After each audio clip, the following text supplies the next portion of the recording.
सुनसान रात, गहरे बादलों से भरपूर आसमान और मुंबई शहर की गलियों में गाड़ियों का हजूम। डेविड और उसकी बीवी सारा अपने रिश्तेदारों से मिलने नासिक शहर के लिए सफर पर निकले थे, लेकिन ट्रेन छूट जाने पर वो बहुत परेशान दिखाई दे रहे थे। वो सोच रहे थे कि अब वो सफर कैसे करेंगे, क्योंकि उन्हें वक्त पर पहुंचना था। नासिक शहर अपनी सरसब्ज वादियों और गोदावरी नदी के करीब होने की वजह से एक पुरकशिश मुकाम है।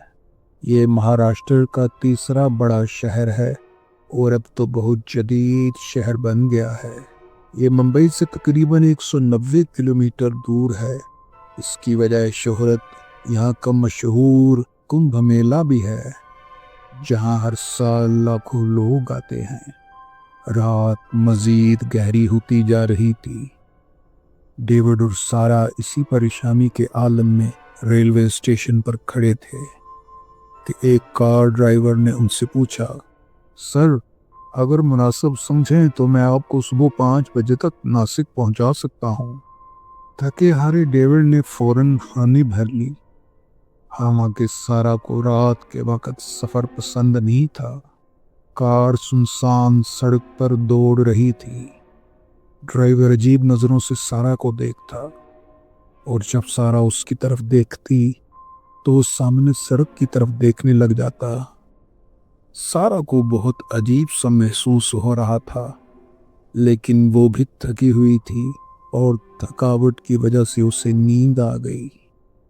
तकरीबन 1 घंटे के सफर के बाद कार एक सुनसान जगह पर रुक गई। सारा ने घबरा कर आंख खोली तो डेविड सोया हुआ था और ड्राइवर गायब था। सारा ने देखा कि कार के बाहर कोई है। सारा ने गौर किया तो एक पुरअसरार औरत को गाड़ी के करीब खड़े पाया। उसका चेहरा धुंधला लेकिन खौफनाक था। सारा चीखी, कौन हो तुम? वो मुस्कुराते हुए सारा के करीब आई और बोली, घबराओ नहीं, अब तुम मेरी हो। सारा उसके इस अजीब जुमले को सुनकर हैरान हुई। फिर उस औरत से सवाल करना चाहा, लेकिन वो पुरस्कार औरत गायब हो चुकी थी। हैरानगी की बात यह थी कि सारा की चीख सुनकर भी डेविड की आंख न खुली।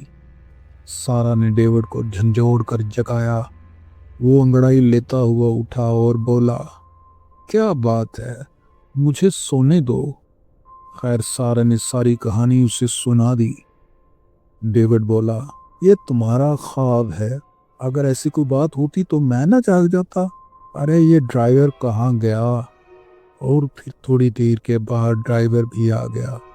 डेविड ने गुस्से से कहा, तुम कहाँ गए थे? ड्राइवर ने छोटी उंगली के इशारे से बताया। तो डेविड समझ गया कि वो हल्का होने गया था। सुबह सवेरे वो लोग नासिक अपने रिश्तेदारों के घर पहुंच गए। सारा बहुत थकी हुई थी, इसलिए उसने कहा कि मैं कमरे में आराम कर लूं। डेविड ने कहा, ठीक है, तुम आराम कर लो। सारा कमरे में सोई हुई थी कि उसे महसूस हुआ जैसे कोई उसे छू रहा है। सारा उठकर बैठ गई और उसकी नजर सामने आईने पर पड़ी। आईने में उसे वही खौफनाक औरत नजर आई। वो चीखते हुए पीछे हटी, लेकिन किसी अनदेखी ताकत ने उसे जकड़ लिया। डेविड के आने तक सारा का चेहरा सफेद पड़ चुका था और वो काफी निढाल दिखाई देती थी। सारा ने डेविड को सारी कहानी बताई। डेविड उसे एक मकामी चर्च के फादर के पास लेकर गया। चर्च के फादर ने बताया, तुम्हें जो औरत नजर आई थी, असल में वो एक वैम्पायर है।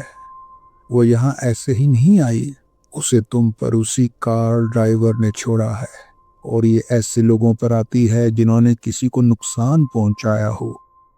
सारा ने कहा कि हमने तो कभी किसी को नुकसान नहीं पहुंचाया। तो चर्च के फादर ने कहा, मेरे बच्चों, मैं इस बात को जानता हूँ, मैं ड्राइवर की बात कर रहा हूँ। तुम्हें उसके साथ रात को सफर नहीं करना चाहिए था।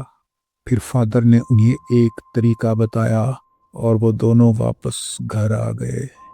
اسی رات وہ ڈرائیور اپنی بیٹی کے ساتھ کھانا کھاتے ہوئے کہہ رہا تھا، بیٹا اب تم بالکل ٹھیک ہو، ورنہ وہ بلا تمہیں ختم کر دیتی۔ اس نے سارا اور ڈیوڈ کو یاد کرتے ہوئے کہا، میں نے بلا ان پر چھوڑ دی ہے، اب ہمیں اس بلا سے نجات مل گئی ہے۔ رات کا وقت تھا، سارا کی حالت مزید خراب ہوتی جا رہی تھی، وہ ہر لمحہ کمزور ہو رہی تھی۔ اچانک وہ ویمپائر سارا کے کمرے میں آئی۔ ڈیوڈ اسی طاق میں تھا۔ جیسے ہی وہ سارا کی طرف بڑھی، ڈیوڈ نے فادر کا دیا ہوا کراس اس ویمپائر کی طرف اچھال دیا۔ کراس ویمپائر سے جیسے ہی ٹکرایا، ویمپائر چیخنے لگی اور بولی، مجھے معاف کر دو، میں سارا کو چھوڑ کر چلی جاؤں گی۔ لیکن ڈیوڈ کو پتا تھا کہ وہ یہ سب خود کو بچانے کے لیے کہہ رہی ہے۔ ڈیوڈ نے فادر کی دی ہوئی آیات کو پڑھنا شروع کر دیا۔ کچھ دیر بعد وہاں ویمپائر کی جگہ راکھ کا ڈھیر تھا۔ ویمپائر کا خاتمہ ہو چکا تھا۔ سارا کی حالت اب بہتر ہوتی جا رہی تھی۔ ڈیوڈ اور سارا نے فادر کا شکریہ ادا کیا۔ فادر نے انہیں سمجھایا کہ جو لوگ اپنی بلائیں کسی اور پر ڈالتے ہیں وہ کبھی سکھ کی زندگی نہیں گزار پاتے۔ تم نے اس ڈرائیور کو معاف کر کے بہت اچھا کیا، خدا تمہیں اس کا اجر دے گا۔ دوستو، کہیں آپ بھی کسی انجان آدمی کے ساتھ سفر تو نہیں کر رہے؟ اگر کر رہے ہیں تو احتیاط کریں، اپنا اور اپنے پیاروں کا خیال رکھیں۔ ہم امید کرتے ہیں کہ آج کی یہ کہانی آپ کو ضرور پسند آئی ہوگی۔ اگر پسند آئی ہو تو ویڈیو کو لائک اور چینل کو سبسکرائب کر دیجیے گا۔